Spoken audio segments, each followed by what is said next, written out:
Right here with another Fox 5 Amplified, Tom Durian on the other I know. side It of the feels so mic weird today. to sit over here on this Yeah. side and answer the questions this We time. are speaking with you about a big interview we just got here. Of course, President Trump was just in Las Vegas, and you talked to him. Yeah, Yeah. we did. It was it was an interesting day. It's always interesting to talk to the president, regardless. You know, I mean, the politics aside. It is a privilege to be able to interview people in power, specifically somebody that high up, as part of our job. But it was a little bit of a whirlwind of a day. You know, we'll get into how it all came about. But basically, you know, once we got down there to Red Rock, or we have to get there a couple hours before the president even is going to step foot in the building, Right. which is pretty normal, really, for any type of, like, all the people that were there, they got there hours ahead of time to be in there. You got to go through security, you got to do all that stuff, and then they got to hurry up and wait. Right. And while the White House likes to keep the president on time, it's not always easy. Specifically, this president who likes to chat with people, likes to speak on the stage, so things go a little longer than they are expected to. But he got there. He started pretty close to on time. I think it was like 15 minutes late or something. Okay. But you know, you go in there and you kind of hurry up and wait. And the reality is, when you're doing this type of an interview, they call it a pull aside. You don't know what's going to happen until it happens. Right. There's a lot of things that could go wrong. It could be the schedule. They got to get him back to the plane. He's got to get in the air.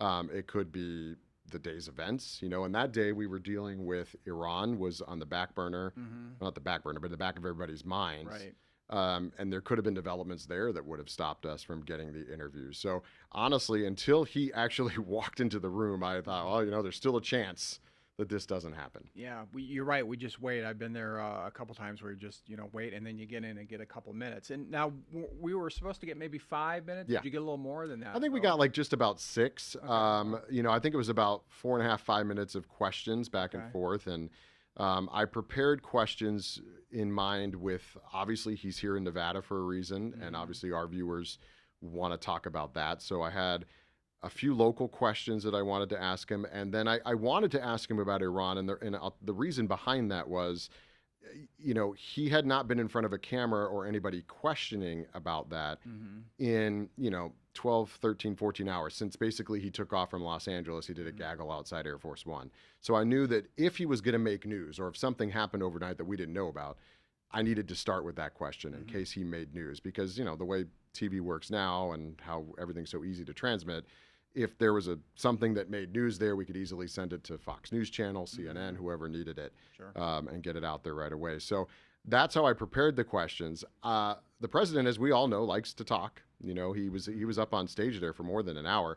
So I kind of anticipated that he was going to go long on every answer. So I was like, I'll never get to 5 questions. Yeah. Well, guess what? I got to 5. did. And when I got towards the last one, I'm thinking in the back of my head, you have 5, 6 minutes with the president of the United States. You cannot let them walk away.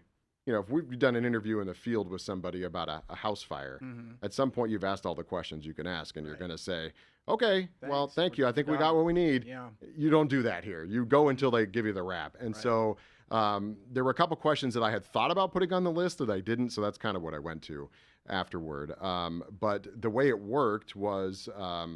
well, I'll let you ask the questions about how we all set it up. well, I did notice. I listened to some of your interviews. He was terse. I mean, he did not do what he usually does, and just kind of goes on and on and on. So that's why it was nice, because you're able to get everything in there. So backing up just a little bit, the question I think people might be interested in is, why did we get it ourselves? You know, nobody tells you why. I'm sure a lot of people requested it. I mean, we're not the only ones. In fact, I was talking to somebody that I know from Fox Business Channel and Fox News, and, you know, he said, oh, you guys got the pull aside. You know, I didn't know that. So even the national media, they ask for it. They don't always get it. I think the one-on-ones with local media started, if I'm not mistaken, back in the Obama days. They did it a little differently there. Generally there, they would bring the anchor or reporter from the station to the White House. I mean, the station would pay for it, but they'd go to the White House and they'd do the interviews there, probably 15 minutes, sit down in the Blue Room or something like that.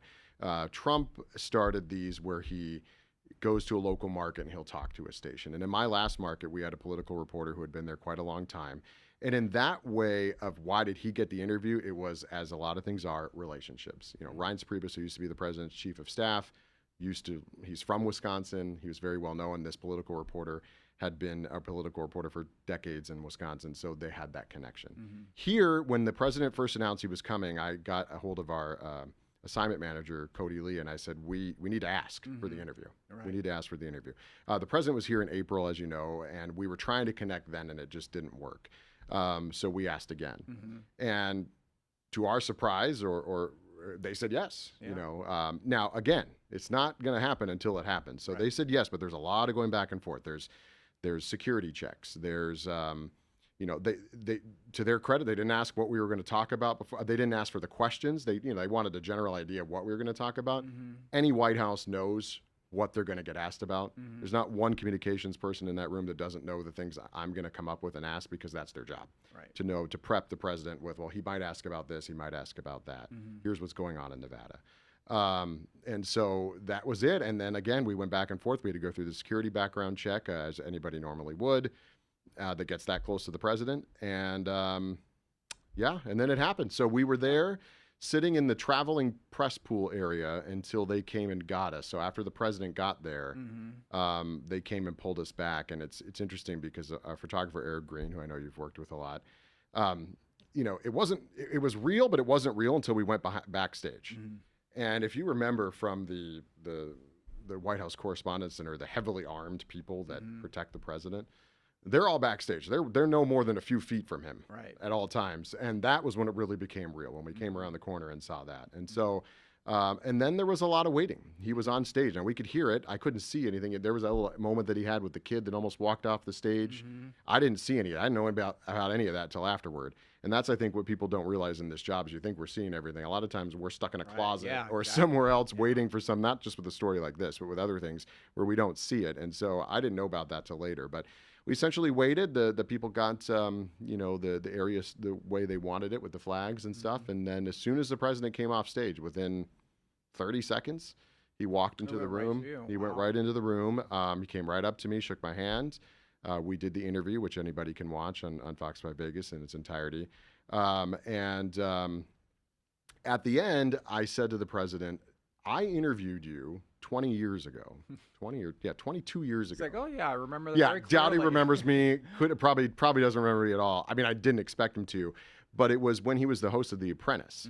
Okay, so the first season of The Apprentice, the president at the time, in his part of his development company, had naming rights to a casino in Coachella. My first job with Sam Argier was in Palm Springs at KMIR. So we have a couple Indian casinos out there and the tribal casinos. And so his name was on one of them. It was Trump 29 Casino. So they threw, you remember how big The Apprentice was when it was on TV. It was the biggest thing on TV. So they threw a huge finale party for him. And I worked at an NBC station. So they said, well, you're going to go to the party and you're going to cover the party, but you're also going to interview Donald Trump when he comes back. Okay. Cool. I mean, you know, everybody knew who he was. I don't think anybody at the time thought there were political aspirations. So I remember at the time, again, because we were the NBC station, he gave us more time than he gave everybody else. And we talked to him one-on-one about the show, and it was just about the show, basically. You know, what do you think about the show? And I never thought it was going to be the thing it is. It's big. What's interesting about the picture that I showed him was Melania is standing right behind him. I think at that point they were dating, because I don't think they got married till after like 2005 or something. So they were dating. She's there. So, you know, there's no Barron Trump. None of those people exist at this point. It's way back when. So at the end of the interview, I said, you know, Mr. President, I know you probably won't remember this, but I have this picture that I want to show you. Oh yeah, show it to me. And I'm thinking, because my phone is in my back pocket, and I'm like, I don't want to make any sudden moves in here. You know, I got all these Secret Service agents around me, and everybody's standing there. And I said, well, I'm going to get my phone out of my pocket. And he kind of laughed. And I took it out and I showed it to him, and he saw the picture. So if you saw our Instagram post and you'd wonder what the story behind it is, that was what it is. That's it. You know, 20 years ago. And I want to make it clear, I would have done the same thing with any president, but any celebrity or anybody. If I had interviewed Rod Stewart 20 years ago and I got to interview him again, I'd say, hey, here's the picture. And so it was just that little moment of doing that. So the interview came out pretty good, I think. I mean, you saw it on the other end. You know, you've got 5 minutes. You don't have the time to get super in depth on things. It's not 60 minutes. You want to hopefully hit on local issues, which we did after the Iran question. We talked about Nevada elections. We talked, of course, about the fallen officer. Yeah, you know, and that's one of those things also that it happened when the president was in LA and then in the air coming here. You don't know how that's going to affect the day and how that's going to affect the questioning. And, and that question was not on there until that happened. Yeah. And you have to, there's no way you can not have him address that. Yeah. So, and he talked about it in his speech. Yeah, he talked about it in his speech. And, I don't know how many people out there were watching the whole thing, but there was some back and forth with, the governor talked about it. A lot of people, the pastor that was up there. So it definitely, the hearts were heavy for people that were there thinking about that officer. So maybe a once in a lifetime experience. I don't know.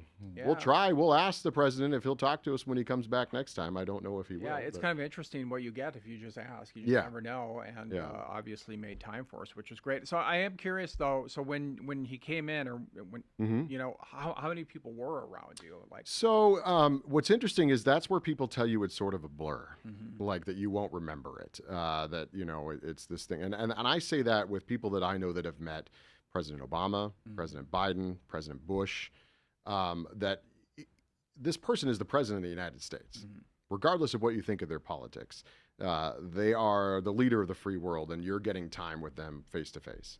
So your brain kind of just, goes mushy for a few minutes. Now, obviously, we're focused as journalists on the questions we're asking and his answers and stuff. But there's always people, there's a comms team, a communications team that are both at the White House. They are regional people. Those are the people that kind of set it all up. Those are the people I'm talking to before the president comes in. The president came into the room as soon as he was done. As I mentioned, we're in this little room that is like kind of the size of what we're in here. It's not much bigger than this, but it was with drapes because, that blue drapes that you see. And then they had the flags. And so we have agents, obviously Secret Service agents, which you expect. My photographer, Eric Green.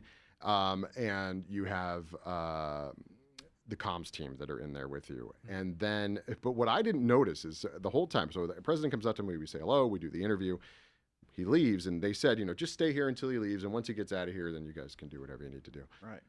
That like Dana White was in the room the whole time. Oh, okay. My assumption is, he was here with the president. He must have been riding in the motorcade because that's pretty much why he would be there. Right. And so, does the president have a lot of people following him around? Yes. But every president I've ever covered does. I mean, that's just how the United States works, right? The communications teams, the security, I've always been interested in the precision movements of like the Secret Service and how they get the president wherever they got to go. And it is not an easy undertaking. Whatever we see for that couple hours or whatever it is that the president is at Red Rock, I guarantee people were here 2 weeks ago, scouting the building, going through the building, the advanced team, as they call it. Looking for not just security, but also logistics and how do we do this and what is the president going to talk about? Where is he going to talk and how are we going to get the people in here?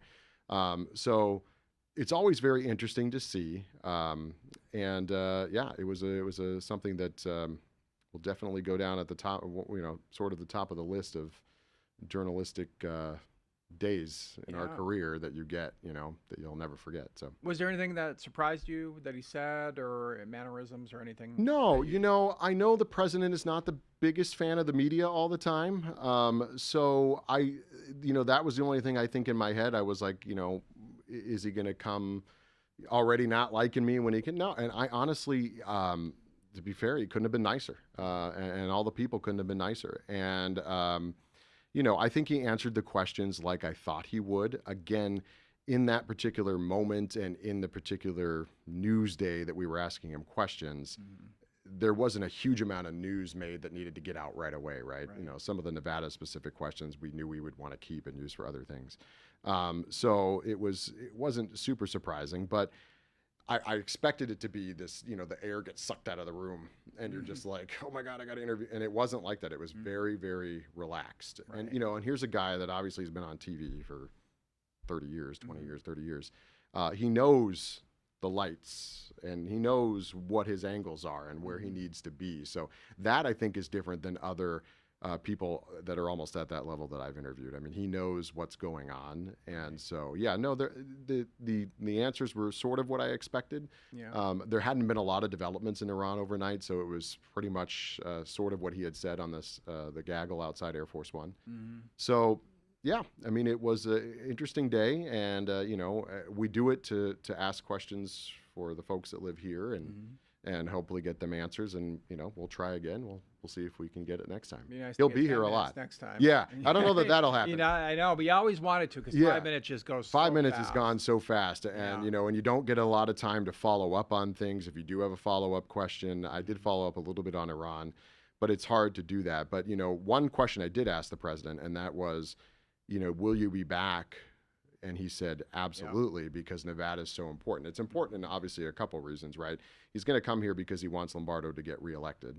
But in the few Senate and or state Senate or Senate races, or I should say House races, that are competitive, they want the Republicans to win. They've got their agenda that they want to get through. And he said, I don't think a lot of this stuff that we got through, no tax on tips, which is what he was here for, would get through if the election doesn't go our way in November, which is true. If you remember, that passed almost strictly on party lines.